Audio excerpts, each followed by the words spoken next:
Very good. It's kind of delightful to hear this piece just taken out of the whole cycle, you know. I don't normally hear it like that, but it's very good. So let's start with the middle section. No, actually, let's start with the question. There are two very distinct types of material, right? In the opening section, then the middle section. How are they different? I mean, they're different because Name each way in which they're different. one's different because it's quieter. It's more like stealing time. More water on it? Okay. Mm. What else? The other is more like loud. It's more like I don't know what the word is, but it's like more robust, I guess. Robust is a good word. May I make a plea to all of you young pianists? It's really helpful for you to look for really good words to describe the character of your music that you're working. Like descriptive adjectives, because words matter, right? They help you conceptualize certain things. Now, scooch over a second. Let's start with your middle section. Schumann writes this beautiful word in it, teneramente. What does that mean? Tenderly. Tenderly. Molto teneramente. Mm. What does molto mean? Very. Very. So to me, I think this section has to be much more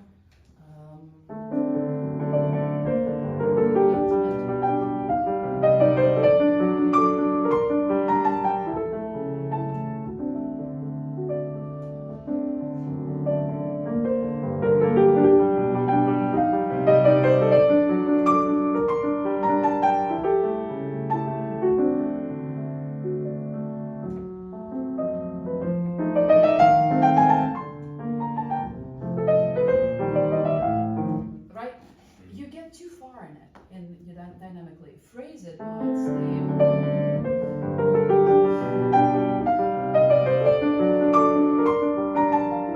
What do you know about Schumann? Not much, honestly. I just started learning this music. Mm-hmm. He was one of the most prolific composers for piano, but he wrote in all genres. He's a romantic composer, obviously, in a romantic festival. He wanted to be the best pianist he could be, and he stupidly made a contraption for his hands to strengthen his fingers, and he basically blew out his tendons. So his career was over playing the piano. He was married to one of the most luminous, famous, illustrious pianists in the entire world, Clara Schumann, who was also a composer. She played all of his music after they had kind of an amazing love story since the early days.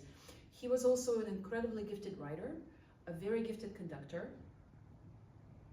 and of course a composer, and pianist didn't happen because of the injury.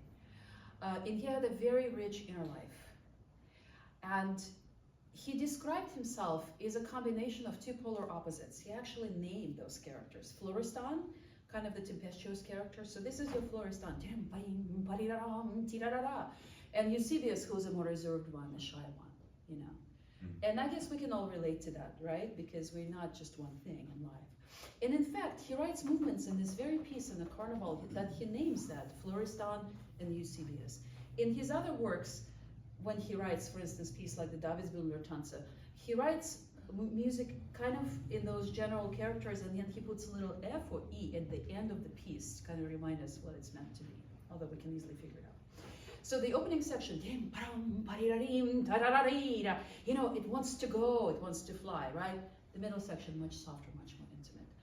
As you crescendo in this section, can you make sure that your left hand does not overwhelm your right? Can we try it just for a moment? Sure. So be very careful with that. So you crescendo proportionately in both hands. Left hand goes ahead of your right hand, gets too loud, and then it kind of sinks the sound in the melody.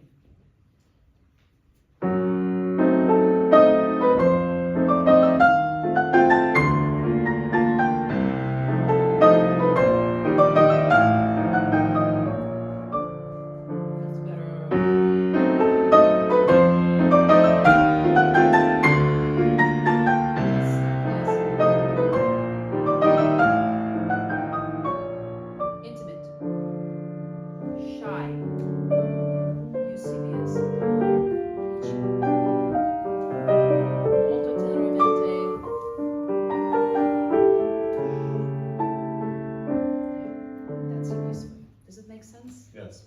Wonderful. Thanks for playing this. Thank you. Mhm.